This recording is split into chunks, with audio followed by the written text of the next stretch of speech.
হাওড়া থেকে মানে ভারতবর্ষে জিতে যে ট্রেন যাচ্ছে প্রত্যেক লাইনে মানে যা ট্রেন আছে আরো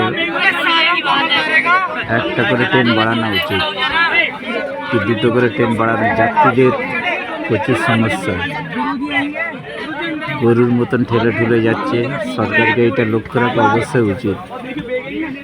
একটা করে ট্রেন বাড়িয়ে দিক লাইনে, তাহলে যাত্রীদের সুবিধা হবে। বিশেষ করে বোম্বাই লাইনে একটা বাড়াক, কেরল লাইনে একটা বাড়াক, প্রত্যেক লাইনে একটা করে ট্রেন বাড়ালে আমার মনে হয় মানুষের জন্য খুব সুবিধা হয়। রেলমন্ত্রী বা আমি স্বরাষ্ট্রমন্ত্রী বা প্রধানমন্ত্রী বলতে চাই যে দেশের জনগণের জনকল্যাণমূলক কাজ করুন। দেশ বিদেশ যাবে যাত্রীদের, যারা গরিব মানুষ জেনারেলে যাবে, গরুর মতন যেতে হয় তাদেরকে, তাদের কথা কেউ ভাবে না, কিন্তু তাদের কথা ভাবা উচিত। আমি রেলমন্ত্রীকে বলতে চাই তাদের কথা ভাবুন। লাইন আর একটা করে গাড়ি বাড়ান।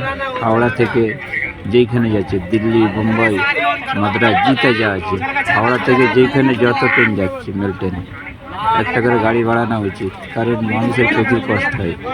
কেউ পায়খানার ডাব্বার মধ্যে মানে শুয়ে থাকে, যাত্রীদের পেশাব পায়খানার অসুবিধা প্রবলেম হয়। এইটা আমি অনুরোধ করে বলি, প্রত্যেক মানুষের জন্য সরকারকে কাজ করা উচিত। ট্রেন প্রত্যেক লাইনে একটা করে মেল ট্রেন বাড়ানো উচিত, যাতে মানুষ সুস্থ শান্তির সঙ্গে যাতায়াত করতে পারে। পয়সা তো নিচ্ছে সরকার, টাকা তো নেবে, এমনি যাত্রীরা যাবে নাকি? সেই কারণে প্রত্যেক লাইনে একটা করে ট্রেন বাড়ালে যাত্রীরা আরামসে যাতায়াত করতে পারবে। গরিব মানুষ হয়তো রিজার্ভেশনের টাকা কোথায় পাবে, তৎকালের টাকা কোথায় পাবে, এসির টাকা কোথায় পাবে?